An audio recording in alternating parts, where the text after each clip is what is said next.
Hello and welcome to StudyIQ, my dear friends. I am Prashant Mavani. I hope you are doing good.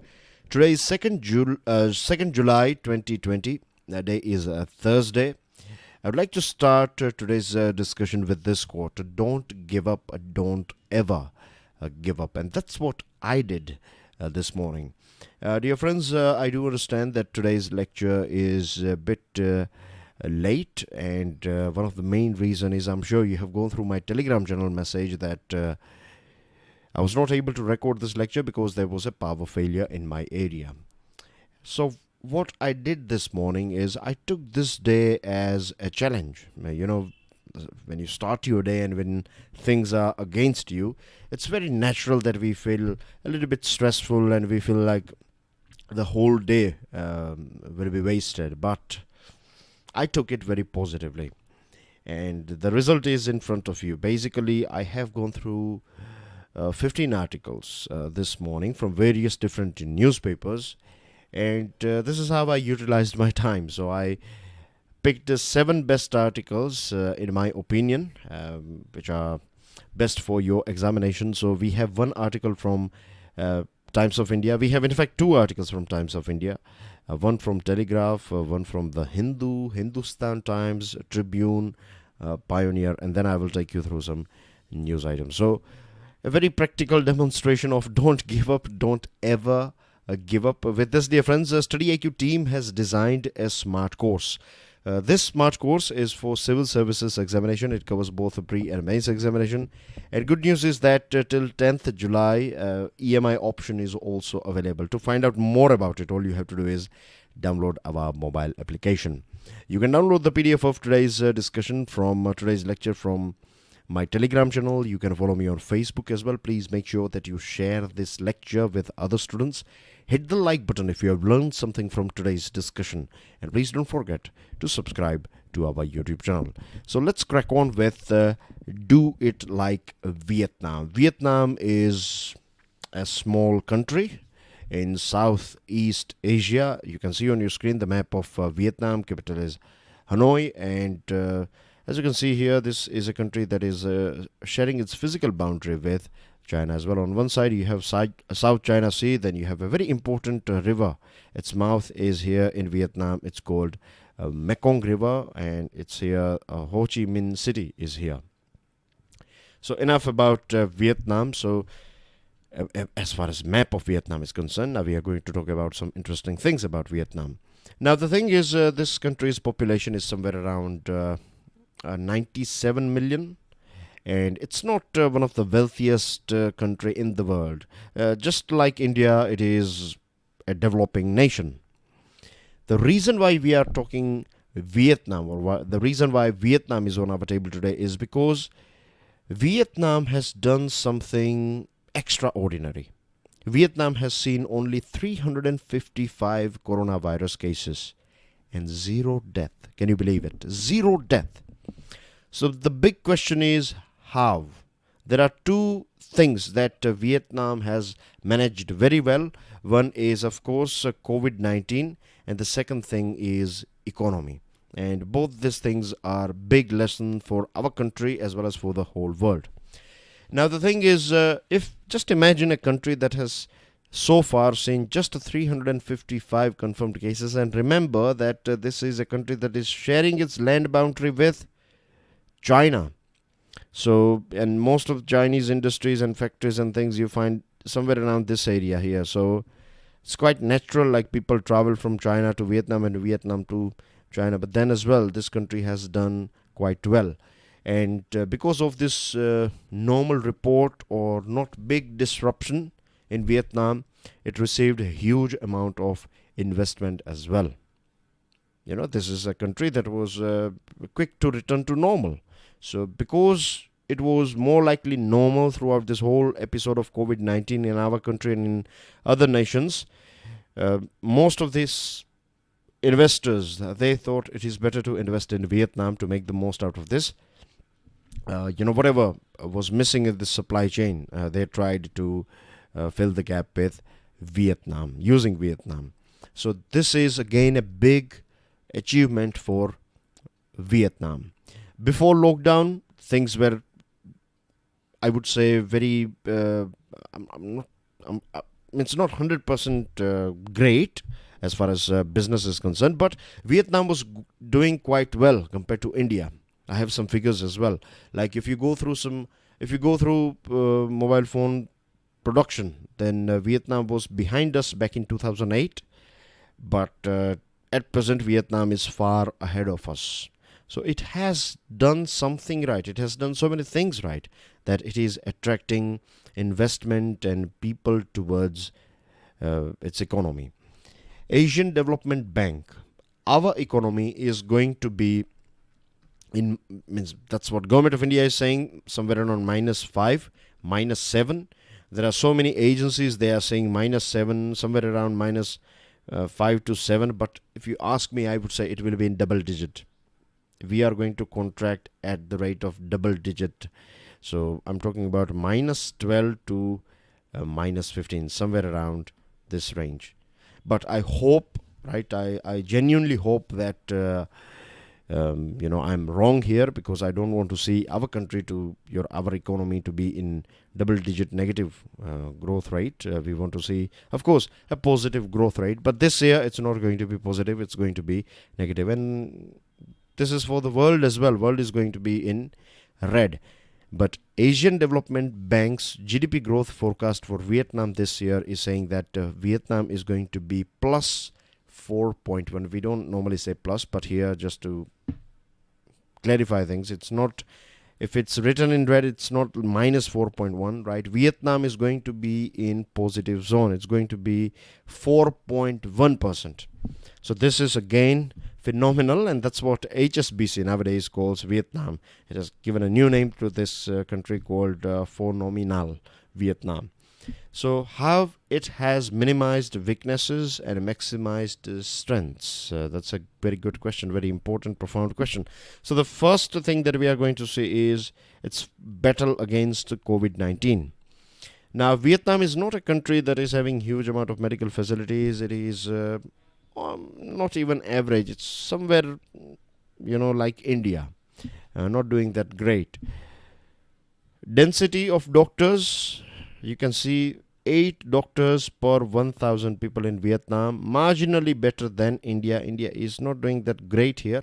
Brazil, 22 doctors per 10,000 people, and USA, 26 doctors per 10,000 people. Then as well, Vietnam did it very well. Vietnam has basically nailed this COVID-19. As far as I know, Vietnam is the only country that cyber attacked China back in January 2020. And one of the main reasons was to get the right information. Vietnam reportedly launched a cyber attack on China to get better information about COVID-19. Vietnam knows this thing for sure, that if you want to get information from China, it's going to be nearly impossible. They don't release right data and things. So they went on with a cyber attack. Can you believe this thing? This indicates that, and this is not now, I'm talking about 6 months ago, January 2020. So they are this much proactive. Vietnam was aware about this thing, that they don't have that much great medical facility, so they started preparation, and they worked very proactively, and they paid a huge amount of huge emphasis was given on prevention. Strict quarantine facilities are not that great. They are not like luxurious and 5-star, but quarantine was very, very strict. In fact, even today it is very strict in Vietnam. The other interesting thing that they did is they utilized patriotic sentiment of people. Wartime imaginary and rhetoric was used, and this motivated people. So on one side you are enforcing strict prevention and preparation strategy. On the other side, you are also utilizing people's patriotic sentiment. So this thing worked with this in this battle with coronavirus or COVID-19. Management of economy. stimulus opportunity to address some of the infrastructure shortfalls that limit the integration of domestic firms into the global value chain. Vietnam is very good in logistics, right? If you go through World Bank Logistics Performance Index between 2016 to 18, Vietnam has climbed from, it was back in 2016 somewhere around 64th rank. At present, as far as this World Bank Logistics Performance Index, which measures how efficiently countries move goods across and within borders, at present it is rank 39, which is not bad at all. One of the most impressive thing, if you ask me personally, then I would say free trade agreement with European Union. India has been talking about free trade agreement with European Union for a very long period of time now. If I'm not wrong, it's been more than 10 years now. Definitely 5 years plus time. We have been talking about this thing that we are going to go ahead with a free trade agreement, but it's always talk and talk. This country here, Vietnam, means business. They have signed a free trade agreement with European Union, and I know that this is going to be a sort of game changer for Vietnam. Vietnam is going to get so many companies of European Union into Vietnam. They are going to produce things for them, and it's going to be altogether a different level and new future for Vietnam. So the companies that are leaving China, they are also heading towards Vietnam. 2018-19, as per Nomura report, 56 companies moved bases from China. 26 went to Vietnam, 11 went to Taiwan, 8 went to Thailand, and just 3 arrived in our country, India. On really incentivizing foreign firms to set up shop in the country, India is only playing catch up rather than leading the race. We are far behind. We are not leaders in this attracting companies. We are picking up whatever it is left, and the main reason is that even having big economy, even if we have big or great human capital, the reason we are not leading the race is because, and in a nutshell I would say that the big difference is that the things that we have on our paper and things that we find on ground is very different in our country, and this is the main reason. There are so many things. Everything is in between these two things. What you have on paper, if you have that thing on ground, then that's a very good thing. But here on paper, things are about ease of doing business, but in reality you have to go through one place to another, and it goes on and on.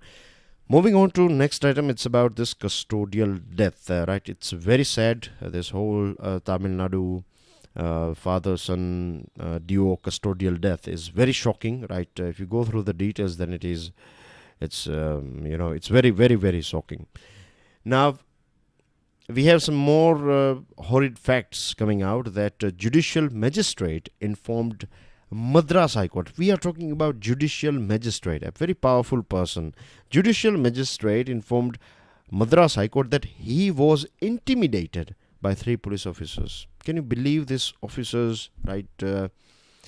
Then a woman constable was courageously deposed against colleagues. Finally, she came out, and hats off to her that it was against her colleagues, but then as well she took a stand.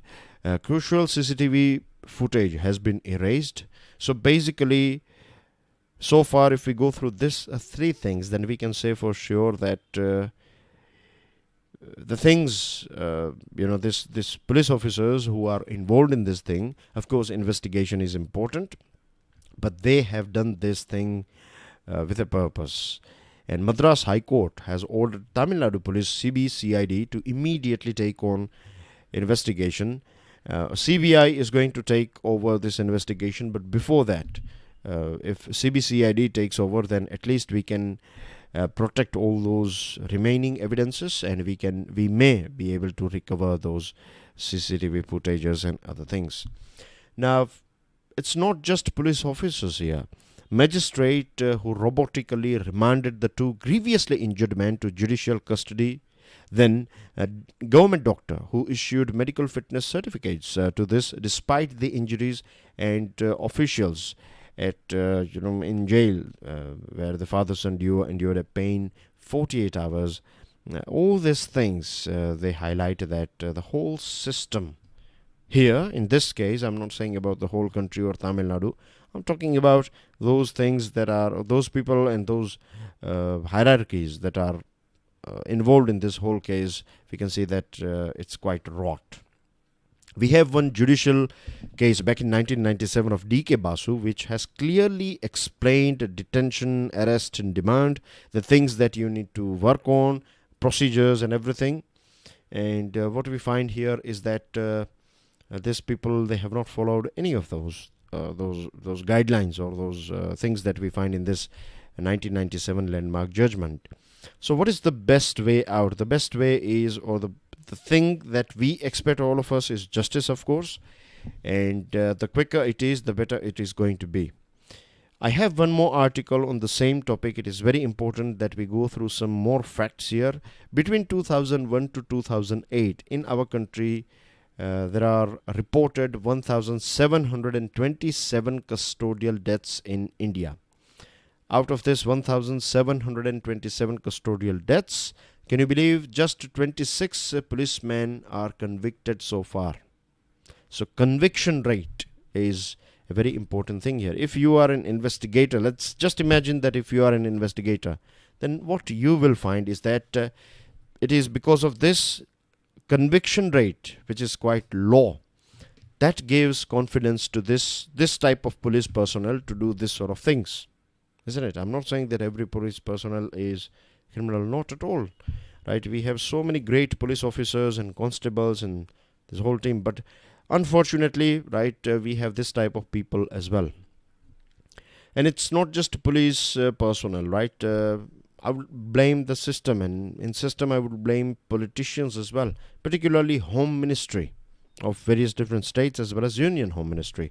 Now the reason is that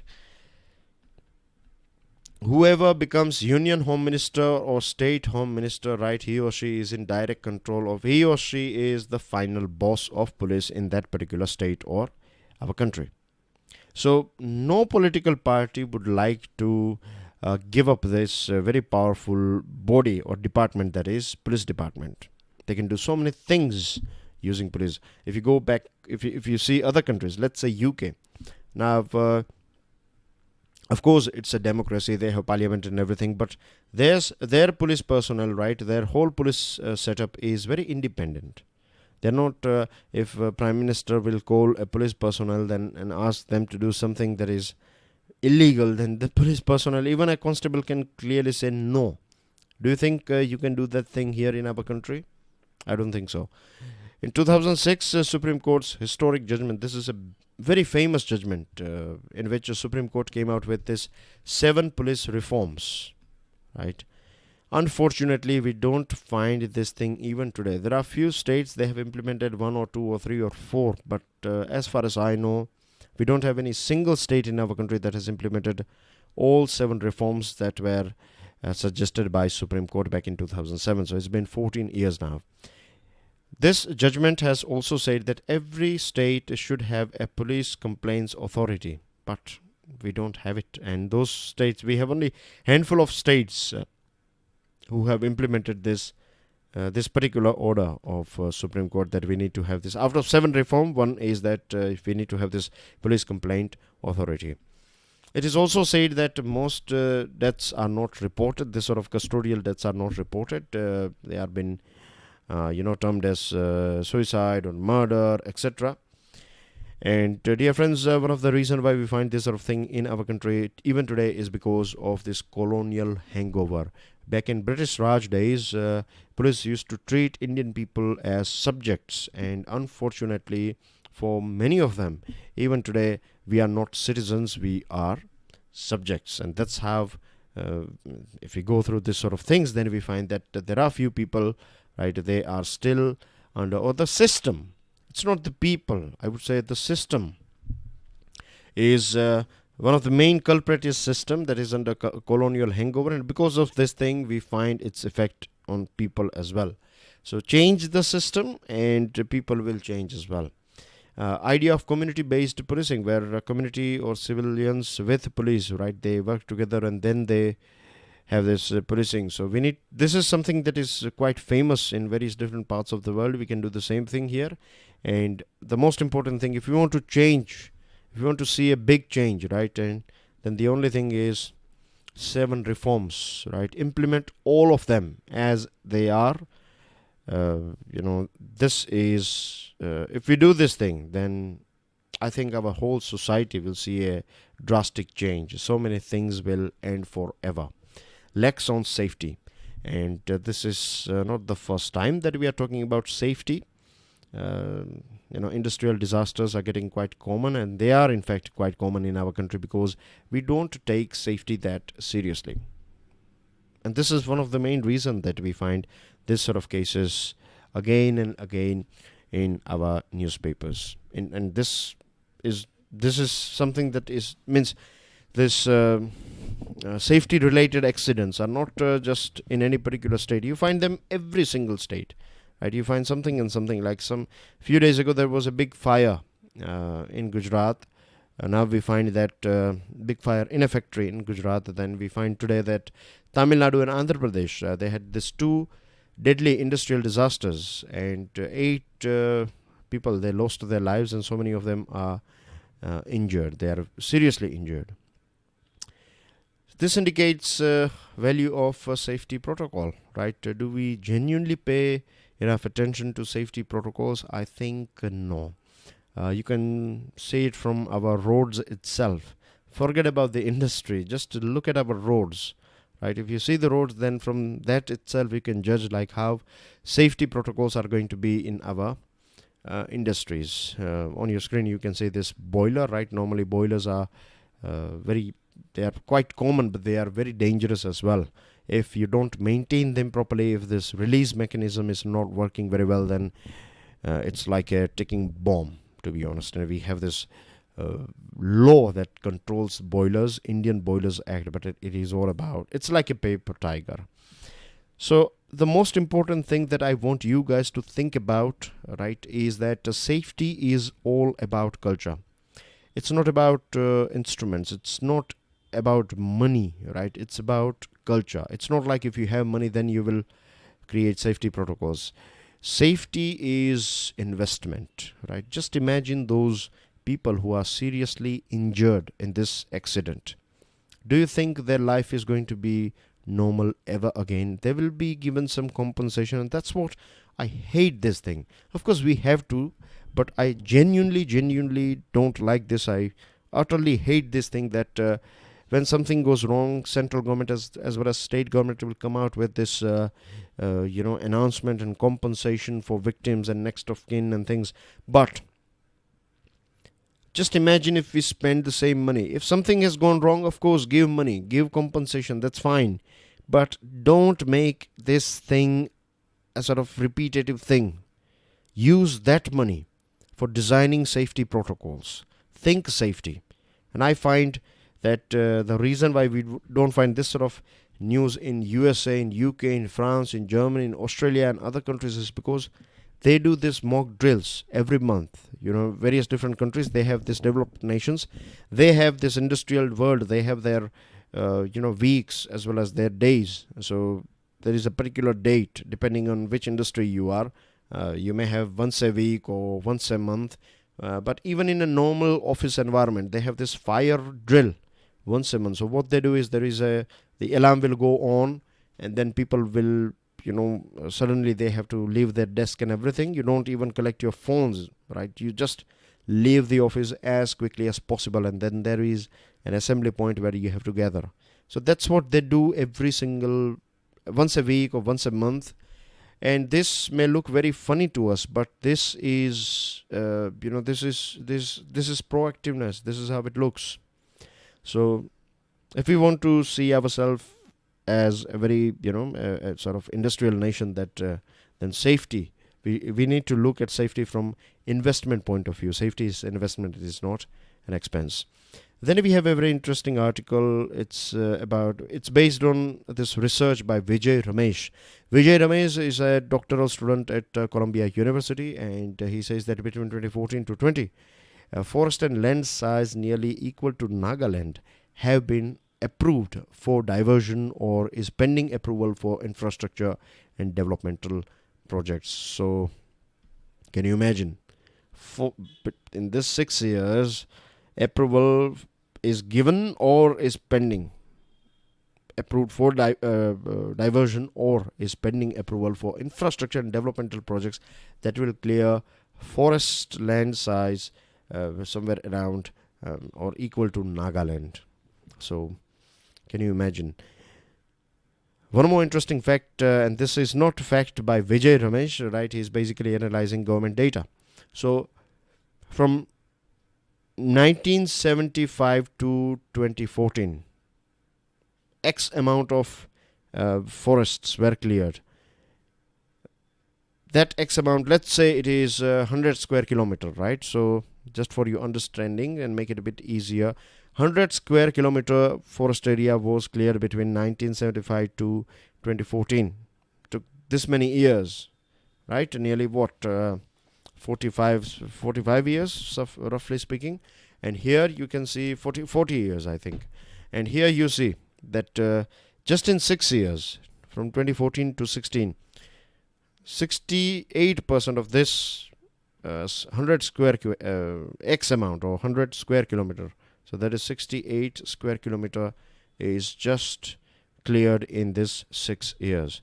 Of course, we need to get rid of poverty. Of course, we need we need to use natural resources for industrial growth, and this will create jobs and this will remove poverty. But we have to understand this thing that our forests, they are our guardians. They have protected us and they do protect us. It is lack of our understanding and unseen benefits. Normally what happens with human beings is that I will do something only if I see some benefit. We are so narrow-minded now that our vision is just like we see just a few steps away only, right? If I can get this much money, then I will do this thing, and this industry is profitable and not profit.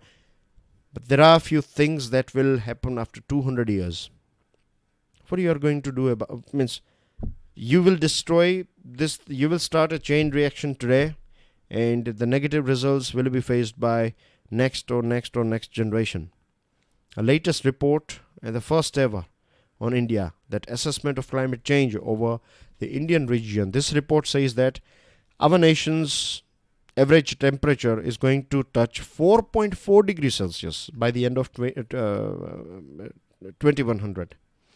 4.4 degrees Celsius. This means our water bodies will dry up very quickly.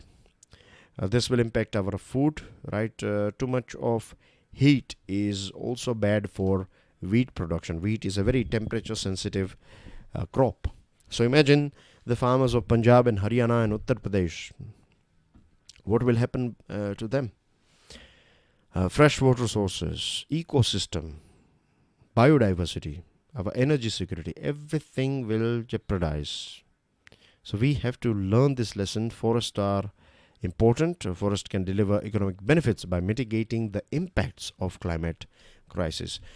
Free ration for poor. We were talking about this thing. It was news, isn't it? PMGKAY. Extended till end of November 2020. It will provide a free ration to about 60% of India's population, and migrant workers, they are not ready at present to leave their villages. Means they used to work in urban and city area. Now they have left these areas, their workplaces, for their hometown or home villages. Now they are in their home villages and they are not ready to return to the states where they used to work, because coronavirus cases are going up and they cannot risk this thing.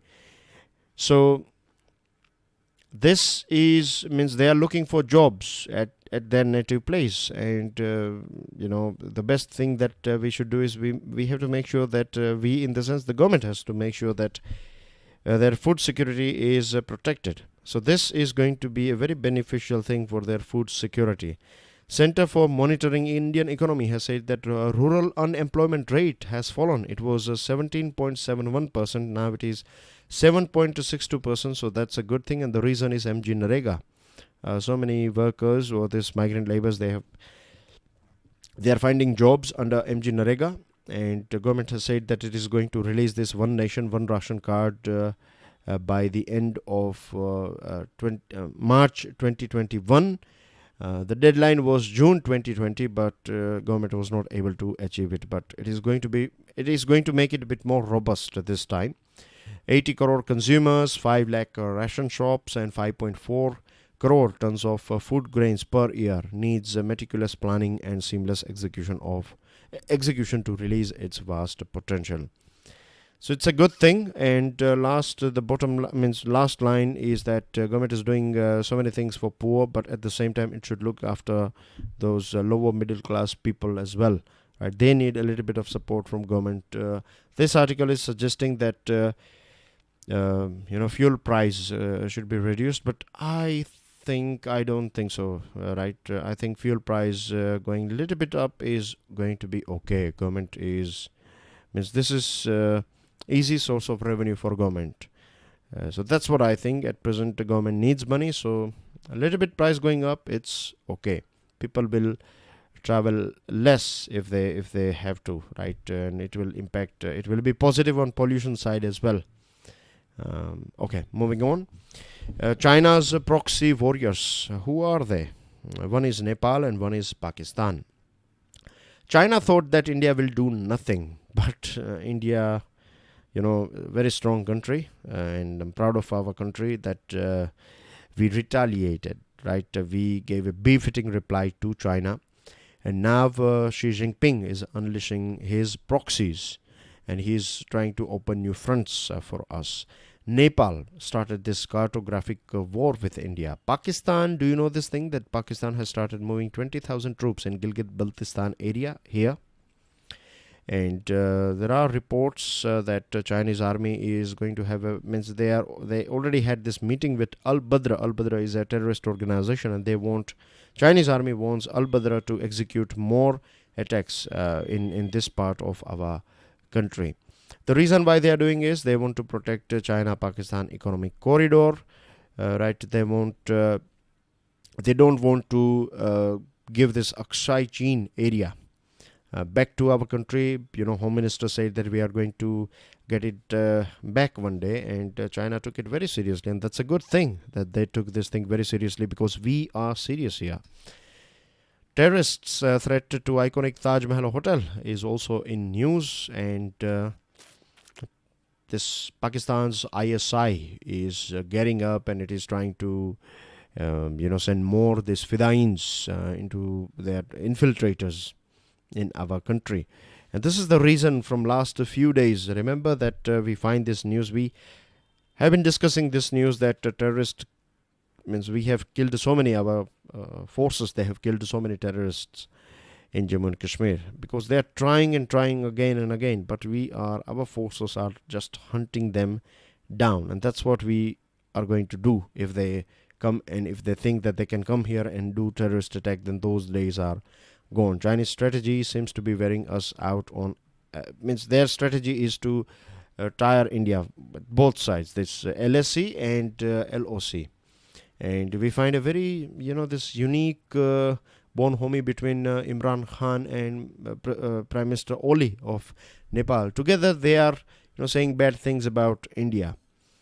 We have discussed about so many way outs, isn't it? So if this is your first day, then you'd be finding this thing a very brief discussion, this China point, just China topic.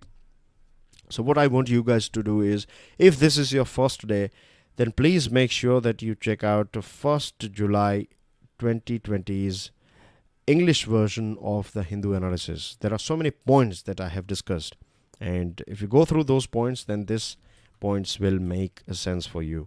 So that's everything in today's discussion. Now we are totally out of time. I have some news items here for you guys. Of course, you can download the PDF and go through this news items. And that's everything from my side. Thank you very much. God bless you all. Jai Hind.